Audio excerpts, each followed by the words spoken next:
kita ingin melihat bagaimana strategisnya posisi Panglima TNI dan pascanya. Kalau kita lihat mayoritas atau banyak diantaranya masuk dalam kabinet. Kita lihat misalnya dalam kabinet Presiden Jokowi ada Pak Muldoko. Kalau dulu Pak Presiden zaman SBY ada Pak Joko Suyanto yang juga menjadi Menko Polhukam. Apakah dengan seiring isu reshuffle yang semakin dekat dan juga kemudian masa pensiun Panglima TNI yang juga semakin dekat itu membuktikan bahwa Panglima TNI Hadi Cahyanto memang disiapkan untuk masuk kabinet, Bung Anto? Satu, saya tidak melihat bahwa menjadi seorang Panglima TNI adalah karir path untuk jadi menteri, gitu. Karena tidak semuanya. Jadi yang paling menentukan bagi saya adalah ini soal relasi antara Pak Presiden dengan Panglima TNI itu terbangun secara interpersonalnya seperti apa. Ketika dia baik, dia percaya, mungkin akan menjadi salah satu pilihan. Gitu loh. Karena ketika menjadi seorang Panglima TNI kan pasti sudah kita ngomong soal leadership, soal manajemen dan lain-lain itu sudah memenuhi. Gitu. Jadi secara kapasitasnya. Kalau tanya apakah Pak Marsikal Hadi Cahyanto kemudian punya potensi, tentu saja punya. Gitu loh. Karena ada sejarah panjang dengan Pak Jokowi. Tadi Anda sudah mengatakan Pak Jokowi itu selalu melihat juga ada kedekatan. Dimulai dengan siapa yang punya rekam jejak, kedekatan dan kenyamanan beliau. Banyak orang mengatakan Pak Panglima TNI Pak Hadi ini habis dari pensiun pasti akan masuk kabinet. Anda melihat hal yang sama dengan reshuffle yang katanya hampir dipastikan ada? Bisa jadi iya, tapi bisa jadi enggak. Karena tidak serta-merta bahwa ketika dia pensiun hari ini besok akan mendapat jabatan. Kita belum pernah dapat kejadian bahwa hari ini dia dicopot diganti kemudian langsung dilantik jadi bagian dari kabinet, kita belum ada. Tentu nggak langsung sih, tapi pasti setelah pensiun dari Panglima TNI kemudian diproyeksikan untuk masuk menteri. Kalau Mbak Etna gimana melihatnya di lapangan dan kasakusuk Anda bersama para petinggi? Ya kemungkinan besar iya sih, karena Pak Jokowi itu sayang banget sama Pak Hadi, dan Pak Hadi sebagai Panglima TNI kan terbukti untuk COVID ya.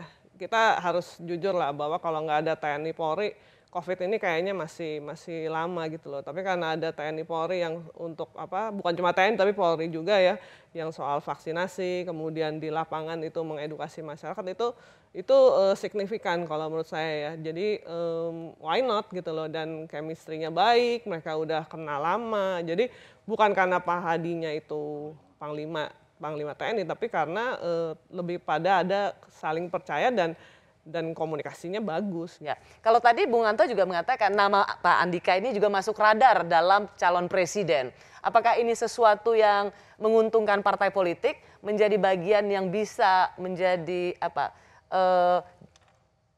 asetnya partai politik? Tidak juga gitu, karena sejarah sudah membuktikan banyak calon-calon yang dari TNI, yang dari militer itu masuk dalam pilkada gitu, kontestasi pilkada tidak banyak yang menang juga. Jadi tidak ada jaminan bahwa jangan gitu dong. akan dia menjadi meningkatkan profiling dia sebagai sosok yang layak dipilih, mungkin iya, tapi soal keterpilihan adalah soal lain. Dan masyarakat tuh kadang-kadang punya selera yang mudah-mudah susah untuk ditebak. Jadi tidak ada jaminannya juga ketika karir militer yang sangat cemerlang kemudian menjadi kepala daerah atau calon itu elektabilitasnya langsung tinggi.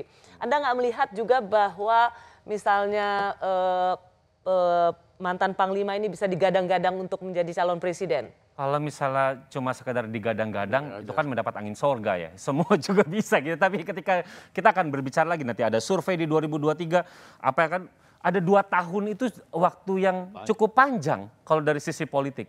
Apa yang bisa dilakukan oleh seorang Jenderal Purnawirawan Andika ketika dia tidak punya mesin politik gitu. Kalau misalnya dia sebagai PDIP atau yang lain-lain jelas dia punya mesin. Apa yang mau itu gitu. Jualannya apa?